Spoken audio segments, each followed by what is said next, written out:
صحرائی گلاب، کونیا دسمبر 1247۔ اس کی آنکھوں سے آنسوؤں کی جھڑی لگی ہوئی تھی اور وہ مستقل التماس کر رہی تھی کہ میں اس کی مدد کروں۔ اس کا چہرہ پھول کر کپا ہو رہا تھا اور اس کا سینہ دھوکنی کی طرح پھول اور پچک رہا تھا۔ اس کی مسلسل گریہ زاری سے تنگ آ کر میں نے اس کی مدد کا وعدہ کر ہی لیا۔ میرا دل کہہ رہا تھا کہ میں اس کے کسی کام نہ آ سکوں گی۔ میں نے زندگی میں کبھی ایسی دردناک کہانی نہیں سنی تھی، مگر اس کی جو حالت ہو رہی تھی اس کو دیکھتے ہی مجھے احساس ہوا کہ ایسا کون ہو سکتا ہے جس کا دل اس کو دیکھ کے نہ پسیجے۔ مجھے کوئی حل بتاؤ۔ ایک سعادت مند بچی کی طرح اس کے دونوں ہاتھ گود میں بندھے ہوئے تھے۔ نا امید ہونے کے باوجود اس نے امید کا دامن نہیں چھوڑا تھا۔ اس کی مانگ کچھ ناجائز نہ تھی۔ وہ محبوب کو قابو کرنے کی دعا یا وظیفے کی خواہش نہیں کر رہی تھی۔ وہ اپنے شوہر کو اپنا بنانا چاہتی تھی۔ کئی بار مجھے خیال آیا کہ میں اسے مایوس لوٹا دوں، لیکن خدا نے بالآخر میرے دل میں رحم ڈال دیا۔ اس میں کوئی حرج نہیں تھا۔ اس کی خواہش بالکل حلال تھی۔ اب میں نے مصمم ارادہ کر لیا کہ جو کوئی بھی مجھ سے ہو سکے گا وہ میں ضرور کروں گی۔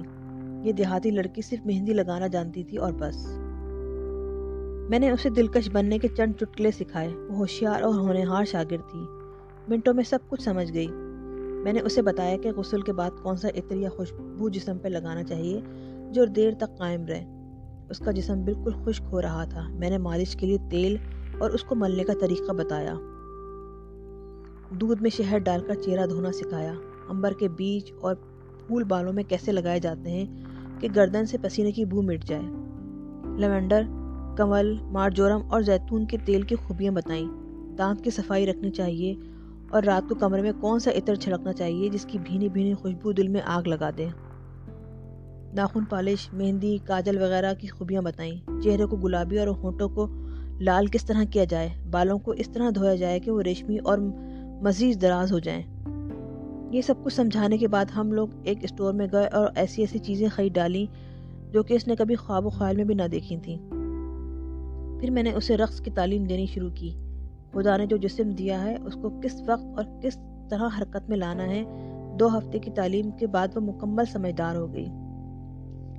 ایک شام میں نے کیمیا کو خود خوب اچھی طرح تیار کیا اور سب سے پہلے ایک بھیڑ کی قربانی دی۔ اس کے بعد اس نے گرم پانی سے غسل کیا۔ صابن والے کپڑے سے اس نے سر کے بالوں کو دھویا۔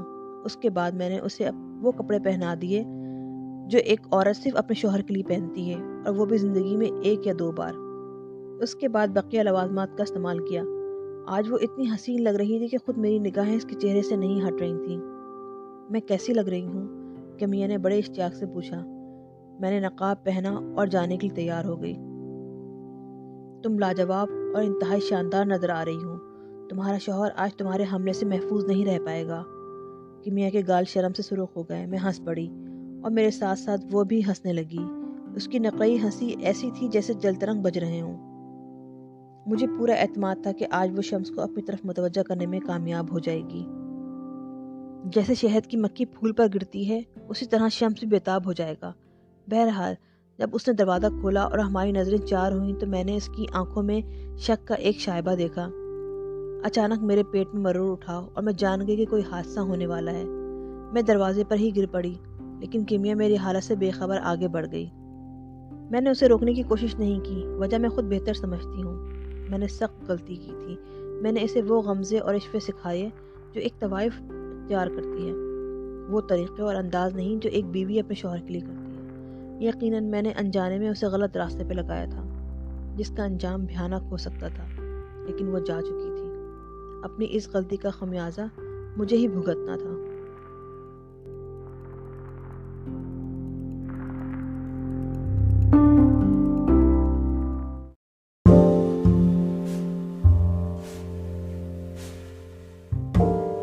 کیمیا، کونیا دسمبر 1247۔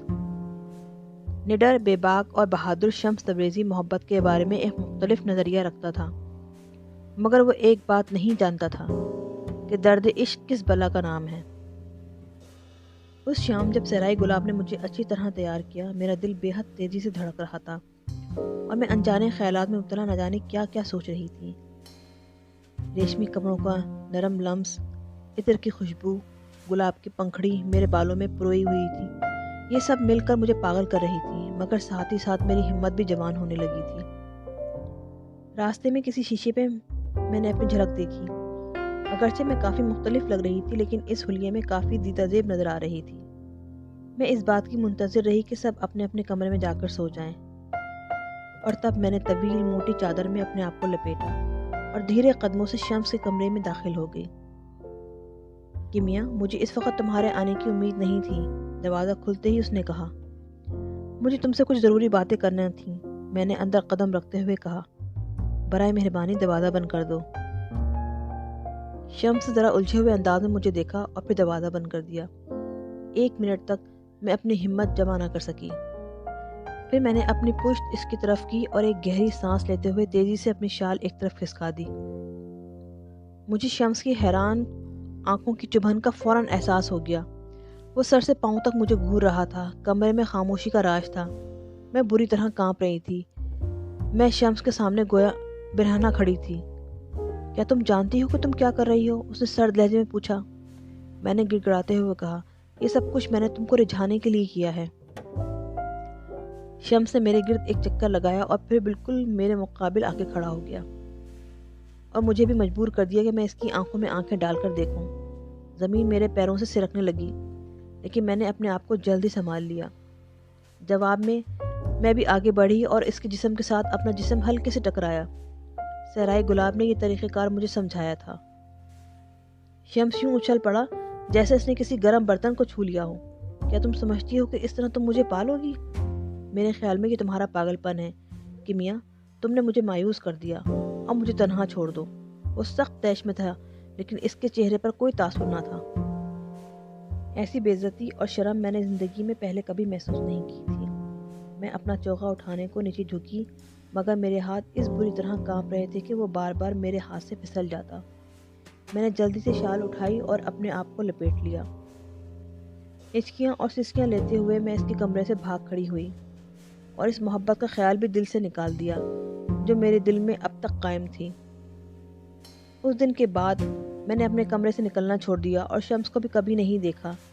میں سارا دن اپنے بستر میں گھسی رہتی۔ 1 ہفتہ گزر گیا، پھر دوسرا، اور پھر میں نے دنوں کا شمار ہی چھوڑ دیا۔ رفتہ رفتہ میرے جسم کی تمام طاقتیں سلب ہوتی چلی گئیں۔ صرف میری ہتھیلیوں میں زندگی کی رمق باقی تھی اور ان کے اندر شمس کے جسم کی گرمی اور لمس ابھی تک زندہ تھیں۔ مجھے موت کی خوشبو کے بارے میں کوئی اندازہ نہ تھا کہ وہ کیسی ہوتی ہے، بس یہ یقین تھا کہ وہ ناگوار نہیں ہوتی ہوگی۔ یہ بات مجھے اس وقت معلوم ہوئی جب اس نے دھیرے دھیرے میری جانب بڑھنا شروع کر دیا۔ مجھے شدید بخار چڑھا ہوا تھا اور میں سرسام میں مبتلا تھی۔ لوگ آتے جاتے رہتے۔ کیرا ہر وقت میرے پاس موجود رہتی۔ میری حالت زار نے اس کی آنکھوں میں بھی آنسو بھر دیے تھے۔ اس کا چہرہ راکھ کی طرح ہو رہا تھا۔ دوسری جانب گوہر اپنی حسین مسکراہٹ مجھ پر مسلسل بکھیر رہی تھی۔ خدا اس شیطان کو غارت کرے، صفیہ نے کہا۔ بیچاری معصوم لڑکی کو دل کا دورہ پڑا ہے اور یہ سب کچھ اسی کی وجہ سے ہوا ہے۔ تم یہ کس طرح کہہ سکتی ہو؟ کیا تم خدا ہو؟ کیرا نے صفیہ کو ڈانٹا۔ تم کسی بڑی طاقت کو ایک عام آدمی سے کیسے مناسبت دے سکتی ہو؟ مگر کسی نے کیرا کی ایک نہ سنی اور میں تو کسی کو کچھ سمجھانے کے قابل بھی نہ تھی۔ بہرحال جلد ہی میں نے اس حقیقت کو تسلیم کر لیا کہ میں نے جو کچھ کہا یا جو نہ کہہ سکی اس کا نتیجہ یہی نکلنا تھا۔ وہ لوگ جو شمس سے مخالف تھے ان کو میری بیماری کا ایک بہانہ مل گیا تھا کہ وہ اپنی دشمنی کو اور ہوا دیں، لیکن میں چاہنے کے باوجود اس سے نفرت نہ کر سکی۔ بہت دن ہوئے میں ایک ایسی بیماری میں مبتلا ہو گئی تھی جس کو نسیان کہتے ہیں۔ سارے رنگ مجھے سفید نظر آتے تھے اور تمام آوازیں ایک جیسی ہی، کسی کی پہچان نہیں پاتی تھی اور خاص حد کے فاصلے تک کچھ بھی نہیں سن پاتی تھی۔ مجھے یاد نہیں کہ شمس کبھی مجھے دیکھنے آیا یا اب نہیں۔ میرا اندازہ ہے کہ کبھی نہیں۔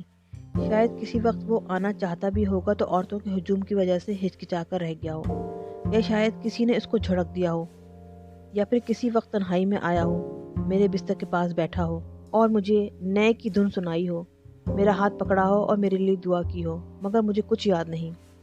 بہرحال ایسا ہوا ہو یا نہ ہوا ہو، اب کیا فرق پڑتا ہے؟ میں اس سے ناراض بھی نہیں ہوں۔ میں ناراض کس طرح ہو سکتی ہوں جبکہ میں ہوش و حواس میں نہیں ہوں؟ خدا نے مجھے اپنی امان میں رکھا ہوا ہے۔ اس نے مجھ پر اس قدر مہربانی نچھاور کی ہیں جن کے بارے میں سوچ بھی نہیں سکتی۔ وہ مجھ سے بے انتہا محبت کرتا ہے۔ شمس سے ملاقات کیے ہوئے مجھے نہ جانے کتنے دن ہو چکے تھے اور میری بیماری بھی اسی دن سے شروع ہوئی تھی۔ یہ بیماری اس قدر تیزی سے بڑھی کہ میں دنیا سے بیگانہ ہو کر گویا خلا ہی میں اڑنے لگی، اور پھر ایسا ہوا کہ وقت ایک جگہ تھم گیا۔ یہ لامحدودیت کا عرصہ کہلاتا ہے، اور یہ وہ عظیم واقعہ تھا جس نے بالآخر میری زندگی چھین لی۔